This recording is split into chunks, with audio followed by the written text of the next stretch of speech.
Hello, everyone. We are so excited to present this amazing topic, and I'm really excited to moderate on this panel because it's often under talked about and underplayed, specifically in biotech and medtech. So I have been working at Fierce for about 3 years now and working in the PR and communication space, building the different events and portfolio programs that we have for that community. And I have seen firsthand how communications can make or break your company's success, how it can really be that pivotal change that's going to drive you forward, or it can be the crucial missing piece. So we have a distinguished group of panelists here today joining me, and I'm really excited to have their input on some of these really important topics. So I'm going to have each panelist introduce themselves, tell us a little bit about their name, title, company, and their favorite Halloween costume, because we're seasonal right now. Ryan, do you want to kick us off? Well, I'm Ryan Lauth. I'm Chief Strategy Officer with the 180 Group. We are a company based in events and communication consulting. And my Halloween costume, I was told that I had to be this by my 4-year-old, is I'm going to be a vampire. Hi, everyone. Meredith Kiernan. I am the Managing Director of Brand Experience at Waterhouse Brands. And on Thursday night, I will be Dorothy from The Wizard of Oz, accompanied by an astronaut who is 6 and an angel who is 9. Hi, I'm Commander Michael Banyas. I run the National Institute of Minority Health and Health Disparities Small Business Innovation Research Program, which is one of the SBIR programs amongst all the other NIH institutes. And do you want to know my Halloween costume for this year? Yeah, go for it. It's going to be guy sitting in the driveway by a smokeless fire pit, handing out candy and drinking beer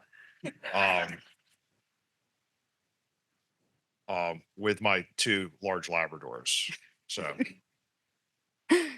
Well, I will share mine since the whole panel did. I'm going as Kim Possible this year because it's a great retro costume. So I have a question for each of the panelists here. Communication can serve many different functions in biotech and medtech. In your experience, what are the most important areas where communications can make a significant impact, and how should companies prioritize these efforts? Michael, do you want to start off? Yeah, so I'm gonna focus strictly on pitches because I know we have a lot of people giving pitches today, and really that's where you hook the person that you're trying to get support for. And I would have to say, know your audience. Now, I work at a biomedical research facility, like in federal funding entity. I am not a scientist. Like I'm a health administrator. I specialize in health services.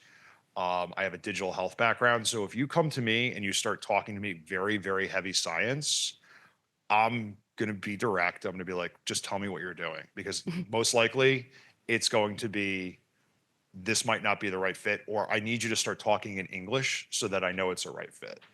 And that's the other thing too, is get to the point. Like I was just talking with a bunch of people about JP Morgan. And like one of the things that I do in these conferences is I feel so bad because these people come with these very polished slide decks they spend a lot of money on. But oftentimes I'm like, just get to slide 7 or 9 and just tell me what you're doing. Just tell me, like set the table. Let me know what meal I'm eating right now in this conversation. And then the other thing about communication is when I get back to, as I said before, talk to me in English. Go through your pitch with people that have no idea what you're doing. Your wives, your cousins, your coworkers, your neighbors, people that don't have a background. And if they can't understand what you're saying, most the people you're trying to communicate to won't be able to understand what you're trying to pitch them on. So don't be afraid to practice, but also don't be afraid to be direct. Pose that scientific question that you're trying to solve in the beginning, but also what your intervention is first, so that you capture the audience's attention span, but also know what the audience that you're talking to, what their background is. I agree. The pitch is super important. I think it's personally never too early to start thinking about building your reputation as both a professional and as an entity. And that starts with the pitch deck, but it's also a lot more. And I think communications in general is really a secret weapon to building your reputation. And it's one of the most powerful tools you have. It really starts with figuring out what story you're trying to tell, and then who are you trying to tell it to, and where are they? And that is not a one size fits all approach. Think about the audiences you're trying to reach. It may be investors, it may be certain therapeutic communities, figuring out what they most need to know. Yeah, I love both of those answers. I think mine kind of speaks to both of those. I get mostly involved at the very beginning and the very end. So I work a lot with people who are trying to pitch, but then I also work a lot with executives, all the way to national sales leaders, CEOs of large pharma, large medical device companies, as they're trying to get their internal stakeholders excited, and then also sometimes external stakeholders excited as well. So I might be crafting messaging for, say, a national sales leader is going to talk to their sales force and say, okay, we finally got this product to this stage.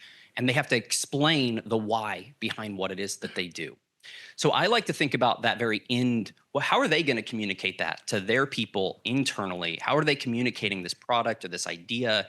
What are the most important factors for them? And then think about that all the way back in the very, very beginning.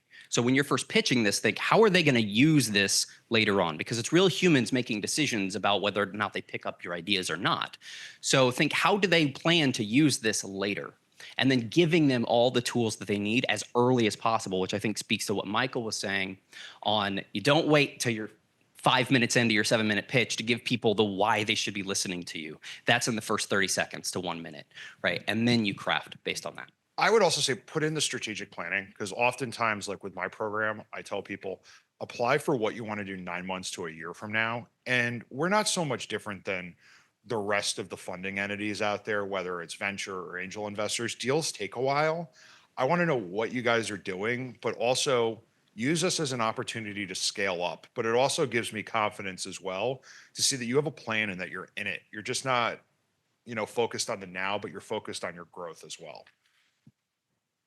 So Ryan, we're going to pivot over to you and Meredith as well. So Ryan, you've worked extensively with companies in healthcare sector to help craft compelling stories and through events. While Meredith, your expertise in strategic communications has helped life sciences companies gain visibility, as you were just mentioning. How can companies ensure that their communication strategies, whether through events or media, authentically connect with their target audiences, particularly in a highly regulated industry such as biotech or medtech? Okay. Yeah. I'm going to say what I said before, which is it all starts with what story you're trying to tell. And to me, the most powerful narratives are ones that speak to both the head and the heart. I think it's very easy to kind of go into a data rabbit hole when you're talking to stakeholders, and you absolutely need to share that kind of information. But to really make authentic and compelling connections, you also have to kind of take a step back and zoom out into more of your aspirational impact. It's answering questions like, what do you want to be known for? And if I didn't exist, what would the world miss? And what is the ultimate patient impact? Like, what is the end beneficiary of this? And if you can answer those questions and wrap your data story in answers to those questions, you're going to have a much better chance at making a connection with an audience member. If I can say something like, so I deal a lot with, I deal primarily with health disparities on underserved populations. And if you're going to be creating a product for those populations, it is often a very personal journey for why you are creating this intervention. Like sometimes it's created in the lab, but sometimes it's to help your community. It's to help create health equity. It's something that happened to you when you were a kid, or maybe your parents are suffering from some sort of aging disease and they don't have access to a clinical trial. The personal is very powerful, but it's also the gasoline in the engine that is going to make you grind this out. Because when you do a startup, it is a grind. It's a lot of emotional energy and sacrifice. And sometimes you need that extra passion to get over the finish line or put one foot in front of the other on a bad day. We are actually, sorry, and then we'll let you answer. We are so lucky that we work in this industry where we can tell these kinds of stories. Can you imagine if we were selling semiconductor parts or something? Like, we intrinsically are in this business because we want to help people and maybe create some value for ourselves as well. And so it's really taking the time to define what that is within the context of your innovation. Okay. Thank you, Ryan, for waiting. Yeah. I like to think of communication as needing to be patient-centric. So that means everything you do, patient-centric type of communication. So as you're communicating it, as you're pitching it, as everything. Now, granted, there are people that are making decisions that care about patients, but they also have jobs to do, and there's a bottom line and all of that. That's important. So you need to be communicating with data and with ROI and all of those. But when you have patient-centric communication from the very beginning, the rest of the story becomes way, way easier. So when your leaders are regularly talking about caring about patients, now they don't have to talk to specific disease states, they can keep it broad. So, but still talking about we care, showing that we care. What that ends up doing is it makes all the change that's inevitably going to come at every stage in the life cycle so much easier. It's a lot easier to say, hey, I recognize that this business unit is going to be folded in because we're being acquired by this other company, and all these changes that go with the personnel behind that. It's much easier for them to go, I get it. The people I've been fighting for are best benefited because of this change. That's way easier to take and to understand. It also makes it easier to fight harder at that next stage. So I like to have that be patient-centric all the way through, and just make sure you're continually hitting on that so that way you stay authentic at every single stage. Well said. I think you all hit on some of the similar points too, how it always comes back to your audience, right? Is it internal? Is it external? Is it your investors? Is it your patients? And that really drives the core messaging to make sure it's authentic all the way through. Because we know that we've seen people do not want those inauthentic platitudes. They're seeing right through it. They're ignoring it. They're not receptive to it. So you have to really make sure you're being authentic in all your communications and make sure they align holistically. So, Michael, we're going to come back to you. So, as you mentioned, you're focused on reaching minority populations and addressing health disparities. So, how can organizations ensure that their communications efforts are inclusive and reach these underrepresented communities that you're focused on, while also ensuring complex scientific and medical information is understood and acted upon by these communities while still driving their business goals? That's a long question. I forgot how long it was during practice. Okay. Okay. So some of my institute, we have 5 barriers to health equity, or that cause health disparities, that are the cause of health disparities. You've got knowledge, which is health literacy. You've got infrastructure, environmental, you've got cultural competency, and then you've got economic. So if I could focus on the health knowledge and the cultural competency in order to focus to people, like I'm seeing this with clinical trials right now in patient consent.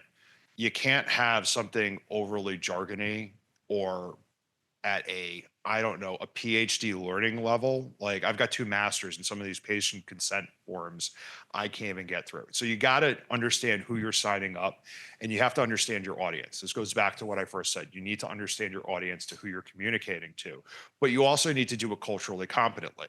You need to understand what their community is, what their incentives are, especially for clinical trials or signing them up for or creating a product for them.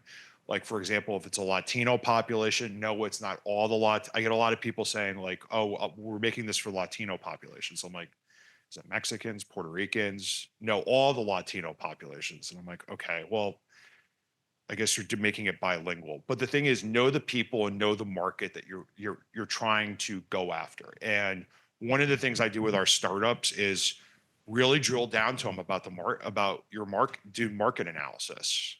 Because, for example, even if you're focusing on rural populations, Frontier is going to be very different than the Southwest population. So you have to know what their cultural competencies are for how you're going to pitch this how you're going to communicate to the customer, but you also need to know what their knowledge level is and where you can communicate to them in simple terms how that they can not only how you can hook them, but also how you can incentivize them to using your product or your service, or talking to their provider about utilizing your product. Because those are customers that need services, they want to pay for services. It's just, if you don't communicate to them at their level, then that's a lost customer opportunity. We often, when we're writing website content or marketing copy, when we're speaking to patient populations in general, we try to peg it at like 10th or 11th grade. Would you agree with that, Ryan? Or when you're working with, trying to meet those underserved populations, Is there anything you want to add to that? No. So I do want to just touch on, while still driving their business goals. I think this is one that's hard because you may have a lot of things you want to do, but like we said, the bottom line is still the bottom line, and somebody's going to hold you accountable for that. So how are we able to still do a lot of these really important efforts while still making sure that we're hitting all those KPIs and budget marks? I guess the question is, who's we here? Like, I'm just wanting to know from a communication lens, right? So are you asking about KPIs in particular? Are you talking about measurement of goals? What would you like to know? It's a good question. I think more from like the pharma or biotech lens, and there's always goals that you're held accountable to, whether that's monetary or volume based. And when you want to still reach those populations, sometimes that comes out of a budget that you have to negotiate, to put it mildly. So how would you advise companies or deal with that with the clients that you're working with? Yeah, if I'm doing the advisement in that situation, most likely they're probably not coming to me directly for something like that. But I would want to learn as much information as possible, utilize the data that exists currently. There's a lot of third-party places that have tons of data collection that can give you a lot of information that you're looking for. And that's what, frankly, a lot of the giant companies are doing right now, is they're utilizing third parties. So that's my direction. I think, again, it comes back to the stakeholders and who it is that you're trying to reach. So if you have a more advocacy-based strategy and that's your key audience right now, it might be, what shows have you attend? How many face-to-face interactions have you had? I mean, and then it may be different if you're really going out for the investor audience. So I think the KPIs really need to come back to what your business objectives are and the audiences you're trying to reach. I think both internally, this is why I place a heavy emphasis on budgeting and strategic planning, both long and short term. Your team together needs to define what is success, what are your benchmarks, what do you define as when we can celebrate, or this is just another step in the road? Because if you can't do that internally, you're not going to be able to communicate that effectively to your investors or who you're being able to pitch to. So as a team, you all need to be on the same page on what is success. So one person, I've seen a lot of teams where one person thinks it's a win and now they kind of go into the cruise control mode, and then another team member's like, hey, we still got to grind this out. But know how to define success, know how to set goals, because that's also going to be important towards carrying out your project and developing your product and alleviating scope creep as well, but also in being very confident in conveying to your external stakeholders, like, hey, we're being successful here. We're doing well. We're using our resources. We're just not a money pit. We have a realistic execution plan. So Ryan, we're going to take it back to the events side of things. So you specialize in creating impactful healthcare events. How can companies leverage in-person and virtual events as a key communication tool, not just for internal stakeholders, but also for broader audiences, including investors and the public? Yeah, I like to think about it like impact, right? It's all ultimately about impact, and your events. So I like to think about business strategy exists, and then you have a communication strategy, and the communication strategy is how you pull off your business strategy, and then events are the spearhead of that communication strategy. So whatever it is that you are really trying to get from a transformation perspective, movement, traction, those can typically take place at events. Your in-person events can be really powerful for creating communities, connection, learning, development from each other. And your virtual events are typically better served for quick connections, getting scope of total number of people that you can connect with, and then creating moments where you are just teaching. Right? So there's times when you just have to teach people things because they got to learn. I typically go virtual. If I can go in person, then I'm trying to create experiences that drive change and drive transformation. The best way I think of to go through any type of in-person event is thinking about the way we create engagement. We're often thinking like, well, we have all these diverse needs in the company. Everybody's kind of going their own way. How do we get everybody together in one cohesive movement in the same direction? And that's what events can ultimately do. So if you get people engaged, they go in that direction. But here's the trick to engagement. You actually have to have co-creation of an experience. So having people make choices along the path during an event, right? So what is their role? What is that individual story in the broader story of your organization, right? How are they taking part, and how do you create a company, or how do you advise in that space to get them to know what direction they should be choosing, right? So those are some of the basic tips of in-person and virtual that I would do. And then finally, just having wow factors at those type of events as well. So if you're trying to think about how is this narrative of my company going to last for a long time? What are the experiences you're creating that people are going to talk about, right? So this is the same thing with your pitches, right? What questions are people going to ask you afterward? And what stories of your pitch or what stories of your event are they going to tell people later, right? If you're like, they wouldn't tell anybody about it later, then you probably went about it the wrong way, right? If you're like, oh no, they would definitely tell the story of that picture of a baby I saw up there, that's impactful, right? Those are the moments where you're creating longevity, you're utilizing narrative to create long-term growth for your organization. And that's why I think defining its success is so important internally, because those are going to help lend to the wow factor, but it's also going to make you come across that you're a team and that you can execute. I will also say it does come back to impact, right? Some things have a bigger impact at events than others. So for example, when you go to a wedding, you remember the music and the food, right? And the bar. You may not remember the flower arrangements. Same thing for events. You remember certain things that are part of your experience that make it better. And that's where you should be devoting your time, your energy, your resources into the things that people will remember, that they'll tell people about, they'll socially post about. That's what you're going to bring people back year over year. And it may not be what color tablecloth you have, but it will be about the insights that they got or the connections that they made, the community that they felt. That's what's going to really bring people back year after year, or, subsequently for each event. So for all of the panel, I have a really fun question. I know, Michael, you alluded to pitches earlier, and we have plenty of pitches that we've seen today. So strategic communications are often crucial when life science companies are positioning themselves in a competitive market. Since we're here and watching pitches, we thought it'd be great to discuss what makes a pitch most effective to get interest and buy-in, and how can you take your pitch from good to great? What advice did you give the audience? As I said before, get to the point. Really get to the point.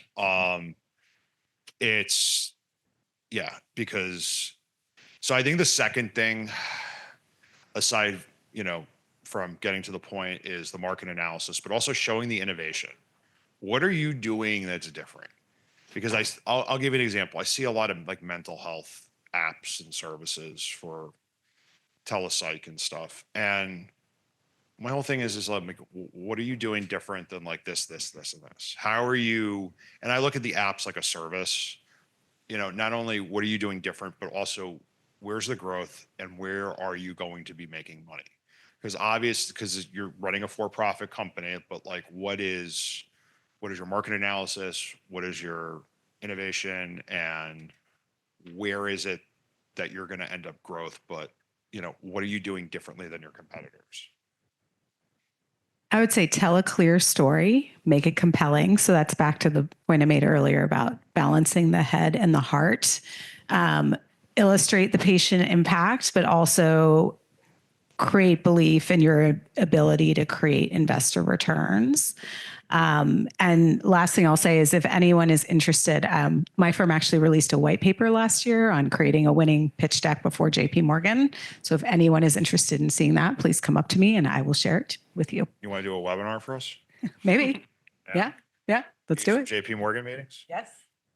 So I will try to sum this up as best I can, but for a little bit of background, I am Chief Strategy Officer of a production company, but I have a much broader background in presentations. So in my life, I've given professional feedback to over 25,000 presentations, which seems kind of ridiculous as I say it. But I used to be the director of public speaking at Northwestern University. I was head coach of the speech team there. That was my whole life. And I do pitches now. I pitch for giant pharma medical device companies all the time, right? And I know what that's like. I will give you 2 quick tips. One is how to go from not good to good, and then the other one will be good to great. Okay, not good to good. The best piece of advice I can give you is stop slide dumping. That happens all the time where people go, okay, what am I going to talk about? Let me pull up some slides that I've pulled out before, right? I've done this presentation on this. I've talked to this company about this thing. And then you just create a whole bunch of slides, and then you pick and choose which ones you want. And then you go up there and you give your presentation. What ends up happening is you give a ton of useless information because that audience doesn't care. Those decision makers don't need most of that information. You just went into autopilot talking about slides you talked about before. So a much faster and better way to get to good is to say, who is my audience? What do they want to know? What is the specific purpose and what's the general purpose? General purpose is inform, persuade, entertain. We don't need to get into that. Specific purpose is at the end of the presentation, I want my audience to what? What do you want them to do? Do you want them to invest? Do you want them to have a call to action? Do you want them to change the research? What do you want them to do? Then you create a structure of main points of where you're going to go and some subpoints, and do this all in an outline format before you touch slides. Then look at your outline and say, does every single thing I'm saying fit that specific purpose? If it doesn't, cut it. Get rid of it. What you'll be left with is a condensed and efficient version of your pitch that gets it will accomplish your goals much more efficiently. They'll be getting to the point. Yep, they get to the point. And sometimes you get to the point early and that's great, but then you get halfway through and you're like, what am I supposed to do now? I'll fill 3 minutes with a random slide, and then you've lost everybody. So don't do that. It's better to be short and sweet. And then I'll go to the great one. The great ones don't show seams. Right. So a lot of you have really clear problems and solutions and all that. You have a structure. It's very nice to see. But a great story hides those seams. So you don't have to explain, this is my problem. This is my solution. You don't have to say that. It just comes out in a natural narrative format. Right. So if you want to talk to me about what that looks like, more than happy to chat with you anytime you want. You can find me on LinkedIn, or we can just chat after this. But I get very, very deep into the weeds on presentations, as deep as you can probably imagine. And I love talking about it. So just come chat. I agree. And to Meredith's point, it's about the head and the heart, right? Not everyone you're talking to needs all that scientific background or all of the data. Sometimes you have to hook them with the human interest piece. Show them why you care, why it matters, the patients that you're helping, the science that you're doing. Show us why it actually matters at the end of the day. Not in the next, 20 minutes, but 5, 10, 20 years down the line. What is this going to change, and why do you care personally? Because also part of what they're investing in or what they're buying is you. They're buying you and your confidence in what you're selling. And if you don't believe it and you don't think that it's worthwhile, neither will anyone else. And I think that's one of the crucial things I get from pitches when people try and pitch me all the time. I'm like, if you don't care, why should I? So you have to be just as invested as the person that you're trying to persuade. If I can say one other thing too, like, especially when you go to like I just got back from health, and, people are already starting to talk about JP Morgan. Also, take your own temperature, because you're making a first impression to us. And there's definitely been times where I've had companies come up to me and like they are burned out and they are tired. I'd rather have you say, can I just have a couple of minutes, or like, could we talk later or something? And like, I totally understand. Like when you do the pitches, especially at these big conferences, it's emotionally taxing.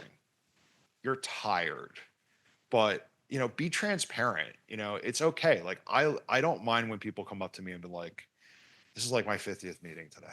I'm like, okay, that's, it's fine. Or like, I just need a couple of minutes. Like, I've been going all morning. Take your own temperature so that you can reset and then pivot so that you can make the best possible first impression, so that, because you're there representing your team, your employees, but most of all, your passion and your ideas. Yeah, can I Go add one quick thing to that as well? Two other quick tips. One, utilize emotional contagion theory whenever you're pitching. Remember that your audience feels the way that you show on your face, right? So that's important to note. And then along with that, remember that companies don't acquire other companies, and companies don't decide on your ideas. It's human beings and people within those companies. So treat your audience like human beings. And human beings do a lot of things. We get tired. We get sick. We get distracted by other things in a room. We might have watched 12 other pitches that day, and we're trying to remember what you're talking about. So being able to spoon feed in big chunks, thinking if they're going to remember 5 sentences, what 5 sentences do I want them to remember? And make sure they remember those 5, but the rest, Like the way you order your information can spoon feed those 5 things to them. And then again, care for that audience like they're human beings. And you'll notice a quick change on uptake on what they take away from you. So for our final question for each of you, looking ahead, what trends do you see in the way communications are evolving in biotech and medtech? And how can organizations best prepare themselves to stay ahead in this increasingly digital and fast-paced world? I'm going to defer to Meredith, do you want to kick us off? Brian and Meredith. I can go. You want- Sure, I'll go. So I work with a lot of leaders, like I said, in pharma medical device. And there's a thing that has happened for the longest time because of a waterfall structure in a lot of organizations, which is you have this cool idea that exists some place somewhere, maybe it's R&D or a new thing in sales, or it doesn't really matter. Some new idea exists, and that person tells the person they report to about this new thing, who tells that person they report to, tells a leader, and then that leader goes out and tells everybody else, who tells this group, who tells this group, who tells this group. And by the time you get that communication to happen, like I might have been in with this leader up here who's heard about it through 3 people, and they have to communicate it to everybody else, and I'm crafting that. The problem is that actually slows the process of innovation down. Because along the way, you're only getting about 1% of that original idea that gets distributed to the rest of the company. So a much better way to do it is create a digital backbone, a repository of information where it has one single source of truth, right? And when you do that, like these people who are experimenting over here and these people experimenting over there, they're depositing their information in one place and everybody can access it all at once in real time. When you create platforms like that, people communicate faster, they communicate better, and what you'll find is you lose a lot of that telephone game and it just becomes quick. And then these people are just coaching all the other people as they learn. So there's some very different ways that we can think about communication internally that actually takes out the mistakes that naturally happen in leadership communications. So I would encourage people to take on that digital transformation mindset when you're thinking about your communications. I'm going to actually take this a different direction and look externally. And I just want to encourage everyone in this room. It's never too early to start building your reputation and having a small digital footprint. And it can be small, like a landing page, something on LinkedIn where you're putting out content, and it can even be your own personal platform. It doesn't have to be associated with a company, but just making sure you're out there and talking about what it is that you're doing. So when people are looking for you or see you somewhere at a competition or an event like this one, they actually find something when they look for you. And then just making sure you reinforce that over time. You can't just like set it out there and then forget about it, but really just keep up a cadence of exposure and just building you or your company's reputation. And so there's something there when people are looking for you. Yeah, I would agree. Having a digital footprint is important. Even if it's just a website, it just saying what you're doing, it just helps when you're either preparing to meet for a company or, you're kind of like looking around, or I'm like looking around for business, like companies to recruit to apply to the program. Having that digital footprint is really, really important. But having a decent one too, not one that just has like a bunch of like stock photos on it, or You don't like stock photography? it's got to be used appropriately. It's like, so yeah, having that small digital footprint is I think that's absolutely essential. Yeah, can I add one little piece to this too? For those of you who are like, you really struggle with the pitch side of the process, utilize AI technology. It exists. It's a fast way to get a pretty decent option out there. And your AI is not going to say, that thing you've been emotionally caught up in for the past 4 years, right? I also am emotionally caught up in that, right? Your AI is not going to do that. It's just going to take an open-ended, objective stance and give you what it thinks you need. So that can be sometimes an easier way, because I know I founded things myself. You get emotionally caught up in certain pieces of it, and you just want to go so deep into that. So that can help you to back your way out of it. I would say be curious. I think that's the best way to go about new technologies and new changes, because you never know what's going to happen or how quickly they can evolve. When ChatGPT launched, it was a watershed moment. And now a couple of years later, here we are, we're talking about it regularly. I hear about it on calls constantly. We all have AI, note takers in our meetings, and we're utilizing it in so many different ways. But people were so scared of it. And now we're saying, wow, look how much time I can save. It can summarize things. It can shorten things. It can get me out of this emotional rut. It can do so many things. And it all starts with being curious, just trying it. I mean, you can't break it, but you can surely try and ask a lot of questions and see what it's good at, see what it's not. Learn new things for yourself. And I think that's what I would recommend, no matter if it's a new technology or a new role, right? We've talked about this communications role is evolving quite a bit. Now it's a lot of investor relations or business development or new skill sets. Be curious, go out, learn things, ask people, and really use them as a resource. So thank you all so much for your time. Thank you.